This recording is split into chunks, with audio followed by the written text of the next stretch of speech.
La crainte que tout ce que vous voyez et entendez ici provienne d'une IA.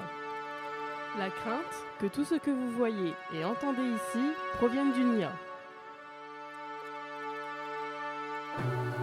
La crainte que tout ce que vous voyez et entendez ici provienne d'une IA. La crainte que tout ce que vous voyez et entendez ici provienne d'une IA. Sur ça, on se dit, tiens, ChatGPT, qu'est-ce que ça représente pour toi?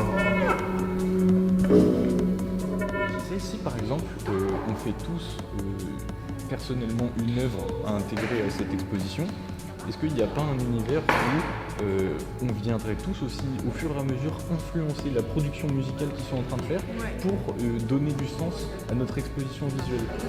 Tout ce qui est là, qui est important, c'est ce processus d'expérimentation, c'est comment on teste des trucs.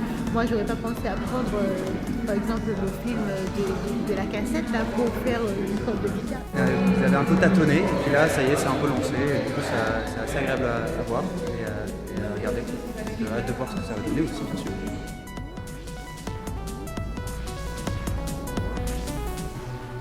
La crainte que tout ce que vous voyez et entendez ici provienne d'une IA. La crainte que tout ce que vous voyez et entendez ici provienne d'une IA.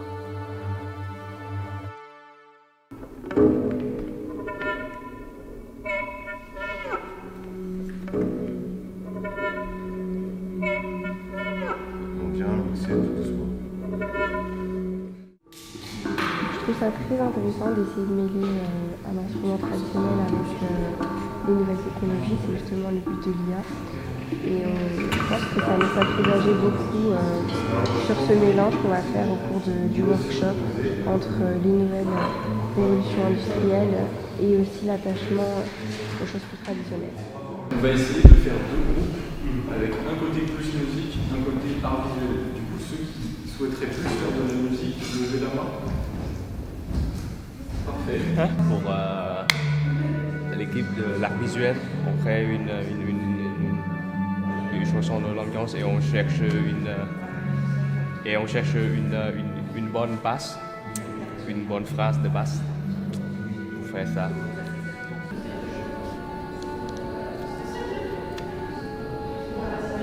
Qu'est-ce que tu fais? Je découpe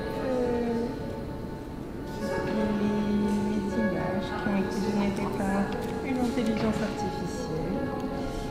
Je découpe chaque vignette pour après les filmer avec des épices dessus. Voilà ce qui se passe pour le moment. Même on a réussi à s'organiser en groupe, à dire qui fait quoi, on a essayé de se motiver tous ensemble. Quand certaines personnes ne savaient pas quoi faire, on essayait de tous se regrouper et finalement on a réussi à, je crois, trouver vraiment une bonne cohésion de groupe et puis on commence à tous un petit peu taffer sur soit les projets perso, soit les projets de groupe. Du coup, je pense que c'est bien. Je suis fatigué donc c'est bon signe, on a bien travaillé. Je dirais que c'était un peu inattendu. Ce matin, complètement perdue, angoissée, ça n'allait pas. Mais aussi, c'est parce qu'il faut sortir de sa zone de confort et ça demande quand même de se bousculer un peu. Et c'est ce qui est en train de se passer, donc ça va. Ça suit son cours, quoi.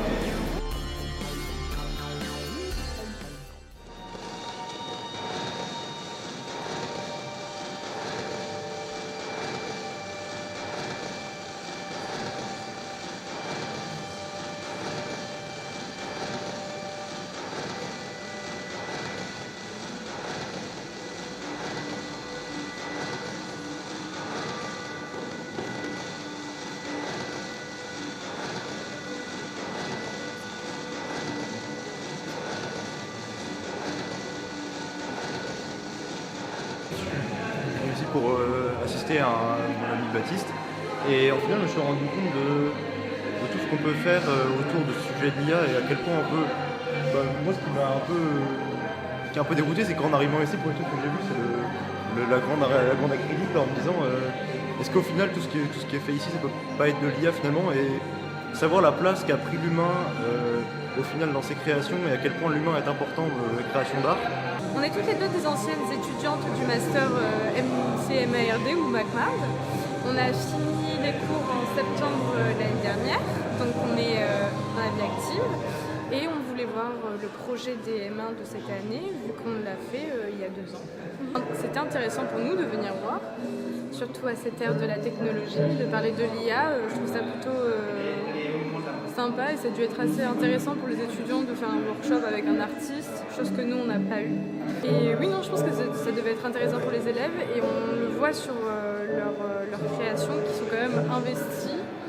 La performance était quand même très intéressante et ils ont envie de présenter leur projet et que ça leur tenait à cœur et je trouve ça hyper cool aussi que l'exposition elle dure 3 jours parce que c'est important de montrer les œuvres sur un instant un peu plus long et que ce soit un peu plus périn que juste une soirée.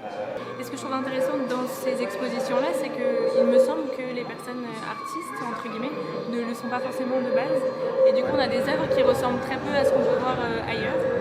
Donc voilà, j'ai trouvé que c'était un sujet très intéressant et qui était très bien traité. Honnêtement, moi, ça me fait bizarre de voir mes œuvres, mon travail dans une salle d'exposition. Je trouve que c'est comme un pas un petit peu dans mon avancée, me dire que potentiellement je suis peut-être une artiste. C'est encore dur à l'envisager, mais ouais, ça fait quand même bizarre quoi. Ça me fait plaisir, mais c'est bizarre comme sensation. Voilà. Est-ce que je me considère comme artiste ? Je me suis jamais posé cette question tellement pour moi c'est évident que je n'en suis pas une parce que pour moi être artiste c'est aussi travailler, c'est être en perpétuelle réflexion sur justement ce travail qu'il soit audiovisuel, art plastique ou autre. Je ne sais pas si je me considérais comme une artiste. Je participe, je fais des choses d'artiste. J'essaye en tout cas. Mais me considérer comme une, je ne sais pas. Je pense que c'est un peu présomptueux de ma part. Ce serait un peu présomptueux de ma part de dire ça. Je ne me considère pas tellement comme artiste parce que même si j'ai travaillé sur... si, parce que j'ai chanté dans les musiques, j'ai chanté. Donc oui. Oui. Mais en tant que scénographe, non. C'est plus de l'organisation. J'ai pas l'impression qu'être scénographe, c'est être artiste. C'est plus l'organisation, quoi. Moi, je pense que l'IA, on peut pas considérer ça comme un artiste, parce que pour être artiste, il faut être humain. Et il faut avoir un sens de la création, mais je pense par contre que l'IA peut aider les artistes dans leur démarche artistique, dans leur création, dans leur processus. Pour des petites choses, des petits réglages, des petits trucs techniques qui vont leur faire gagner du temps en fait. Voilà. Et en soi, c'est pas un artiste, c'est un outil comme tous les autres outils qu'on utilise au quotidien.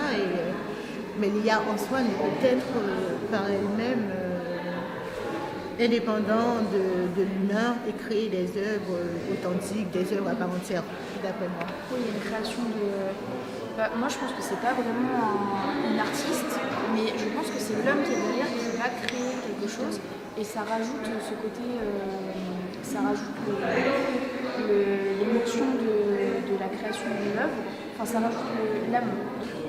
Ils ont adapté le point de vue de l'artiste de manière assez fluide, assez transparente, où on peut comprendre qu'ils ont pris connaissance de ce que veut dire être artiste, de mettre son travail en exposition jusqu'à la médiation, parler de son propre travail et accueillir le public et